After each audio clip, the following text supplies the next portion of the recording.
write this down. Not only we must take responsibility for what we want, you've got to make a radical change. See, 99.5 won't get it, as Wilson Pickett would say. It's got to be 100. If we want to be about it, if we want to keep our commitment and take responsibility for changing lives, helping people to learn how to reinvent themselves, spreading and creating a shift in consciousness, we want to change the planet. If we're talking about putting over 2 or 20,000 or 100,000 people in a coliseum, in a big meeting room in the year 2000 in Orlando, we're behind right now, ladies and gentlemen. We've got to make a radical change.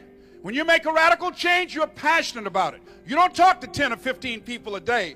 You make a radical change, you're serious about what it is you're doing. You're talking to 75, you're talking to 100 people a day. When you make a radical change in your life, I had a friend that I saw him and I knew that he was not the person that I once knew. He had a religious conversion. He'd made a radical change in his life. Did not necessarily agree with him philosophically, but this guy that I knew that used to walk around with his pants all hung down, shirt out, unemployed, on drugs, high day in and day out, when I saw him in a suit selling newspapers on a corner for a quarter, I knew something had happened to him. He'd made a radical change in his life. He dropped that heroin. Something happened to him. The people that make a difference in their lives, the people that make a difference on the planet, the people that make major contributions, a lady whose child had been killed by a drunk driver. Many people have had children killed by drunk drivers, but there was a lady who said, no, my child is dead, no. With everything in me, I'm going to make sure no other mother will have to go through the pain that I'm suffering. I'm going to make sure for the rest of my life I will invest my time, my energy, my money, everything to take drunk drivers off the highway. Has she succeeded in doing it? No. But she's on the path. All across this country, drunk driving legislation and laws exist that did not exist until that lady, housewife, never been politically involved, said never again.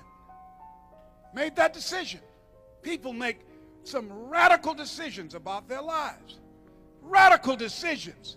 And they don't care whatever it takes to get the job done. I remember when I was at the Chrome Detention Center when they were incarcerating Haitians coming to this country. And I remember a Haitian minister that I worked with. And when he came in, and even though I did not understand the language that he was speaking, and his commitment was to give them hope in the midst of this dismal situation. And I saw the eyes and the people that he talked to. Many of the inmates, when they came in there in shackles, their eyes were down. And I remember as he spoke, and even though I could not understand his words, I felt his passion.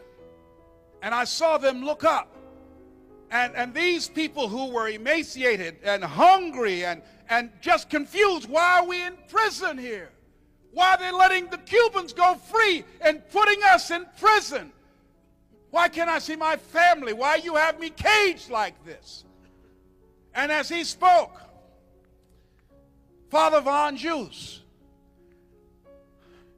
that radicalness in his spirit, his energy, these men who came in depressed left there with a new energy, left there with a new spirit.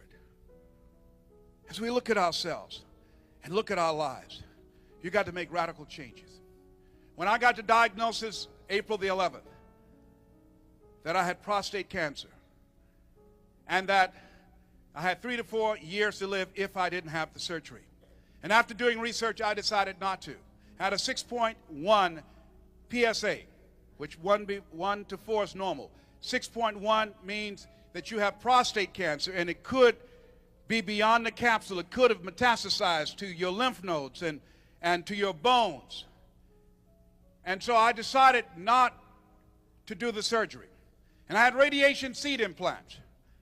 And my PSA level went from 6.1 to 7.5. And when the guy looked at my PSA, I said, well, what is it? He said, oh, my God. I said, tell me what's happening. I can handle it. Tell me what's happening. What's my PSA level? Is it 0 like you told me it would be? No. It's 7.5. Well, what does that mean, man? That maybe it has metastasized to your lymph nodes or to your bones.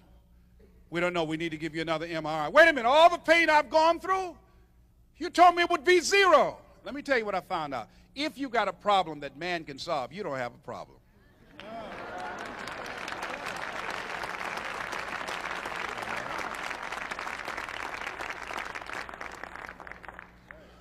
We need to give you some other procedures. No, I'm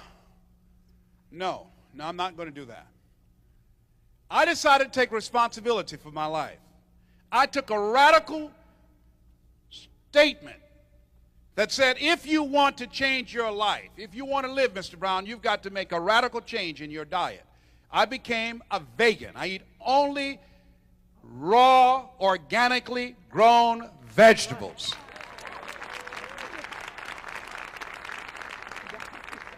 I had friends praying for me, many people out in this audience praying for me. And I thank you for your prayers. Through the radical vegetables, thank you very much. Through the radical vegetables. Come on with it. Through the radical change in my diet, through prayer, people praying for me at a scheduled time, on a daily basis, through exercise. My PSA now is 3. Hello, hello, hello.